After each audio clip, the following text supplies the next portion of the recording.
அன்பு நட்புகளுக்கு இனிய வணக்கம். இன்றைய திருக்குறளும் மென்பொருளும் அதிகாரம் புலவின் ஒழுக்கம், குறள் எண் 1313.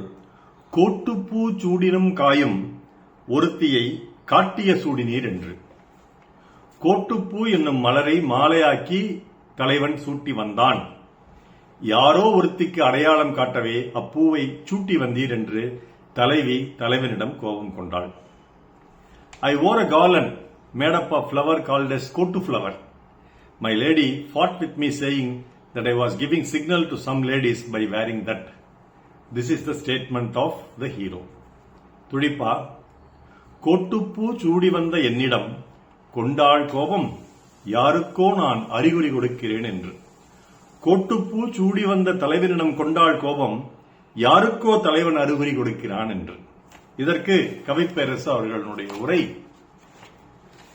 யாது செய்யணும் குற்றம் என்கிறாளை தோழி உன் தலைவி, அவளுக்கு அழகு காட்ட என் கை கட்டிய கிடைகளில் பூத்த பூக்களை மாலை கட்டி சூட்டினேன். உன் காதற் பட்டியலில் எவளுக்கு காட்ட இந்த அழகு பூ மாலை அணிந்தீர் என்று என்னை அவள் வெகுண்டால் நான் என்ன செய்யட்டும். கைப்பட்டாலும் குத்தம், கால்பட்டாலும் குத்தம் ஒரு பழமொழி உண்டு.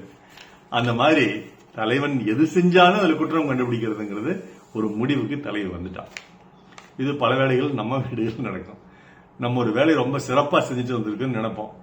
வீட்டுக்கு வந்து பார்த்தாதான் தெரியும் அதுல 1000 கோட்டை விட்டுருக்குன்ட்டு அது அவங்க குத்தி காட்டும் போது தெரியும். ஒரு வேலை ரொம்ப மோசமா செஞ்சுட்டு வந்திருக்குன்னு நினைப்போம். வந்தோடனே ஆகா ஓஹோ அப்படி செஞ்சிட்டீங்க இப்படி செஞ்சிட்டீங்கன்னு புகழ்வாங்க. அதனால இதுக்கு எப்படி அவங்க எதிர்வினை ஆற்றுவாங்கன்னு தெரியாது. அதனால் முடிவு உங்கள் கையில்னு அவங்கள்டயே கொடுத்துறது நல்லது அப்படிங்கறத அந்த குறள் சொல்லுது. தலைவன் வர்றான், அவனுக்கு ஒரு மாலை அணிஞ்சிட்டு போகணும், தன்னை அழகாக காண்பிக்கணும்.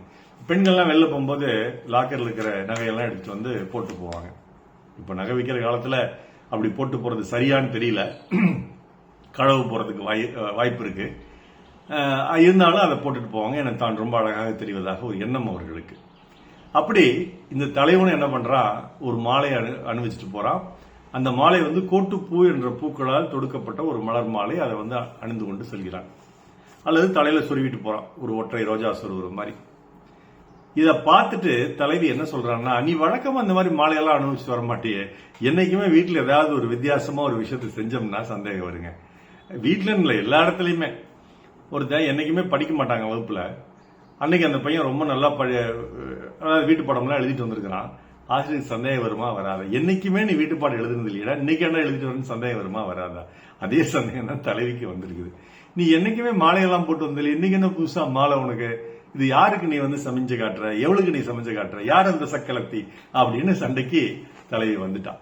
தலைவன் திருதிருன்னு முழிக்கிறான். இவளை இம்ப்ரெஸ் பண்ணுங்கிறதுக்காக, இவளுக்கு தான் அழகா தெரியணுங்கிறதுக்காக தான் அந்த மாலையை போட்டு வந்தேன். ஆனா தலைவி நம்மளை போட்டு இப்படி பிச்சு உதறாலே, பூ மாலையை போட்டு பிச்சு உதற மாதிரி அப்படின்னு தலைவன் நினைக்கிறான்.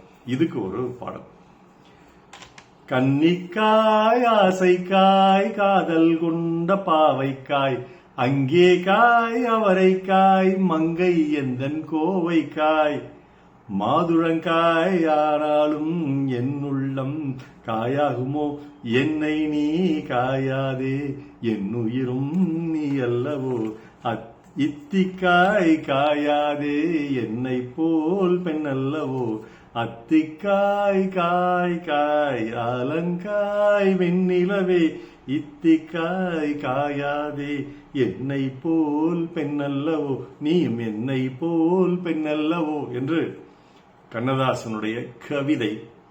TMSP சுசீலா இரட்டையர்கள் இசையில் பழையபாண்டியா என்ற படத்தில் சிவாஜி கணேசனும் பாலாஜியும் தங்களுடைய வெவ்வேறு மனைவிகளுடன் அவர்கள் இந்த பாடலை ஒரே நிலவை பார்த்து ரசிப்பதாக எடுத்திருப்பார்கள். அற்புதமான பாடல்கள். இந்த காய் காய், தேன் தேன், நிலா நிலா, இந்த மாதிரி எல்லாம் தொடர்ந்து மே மே என்று எழுதக்கூடிய ஒரு ஆற்றல் கண்ணதாசனுக்கு நிரம்ப உண்டு. இதுல என்னன்னா, ஒவ்வொரு காய்க்கும் 2 பொருள்கள் உண்டு. கன்னிக்காய் என்றால் தன்னை கன்னி, தன்னை காய் என்று உருவகப்படுத்துகிறாள். அவள் ஆசையினால் ஆசை கொண்ட ஒரு காதல் பாவை, அதுதான் பாவைக்காய்.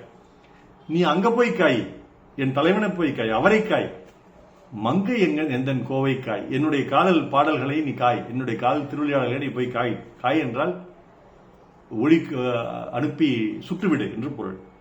மாது உளம் காய் ஆனாலும் என் உள்ளம் காயாகுமோ, என்னை நீ காயாதே என்னுயிரும் நீ அல்லவோ என்று தலைவன் பாடுகிறான். மாதுளங்காய் மாது உளம்காய்.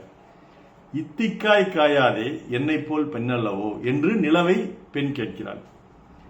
ஆலங்காய் என்று ஒரு காய் வருகிறது. இந்த ஆலங்காய் என்றால் விஷம் போன்ற காய். வெண்ணிலவை பார்த்து ஆலம் காலம் என்று சொல்கிறோம் அல்லவா, சிவபெருமான் பார்க்கடலை கடந்த பொழுது வெளியில் வந்த விஷம், அதுதான் ஆலம் என்று சொல்கிறது.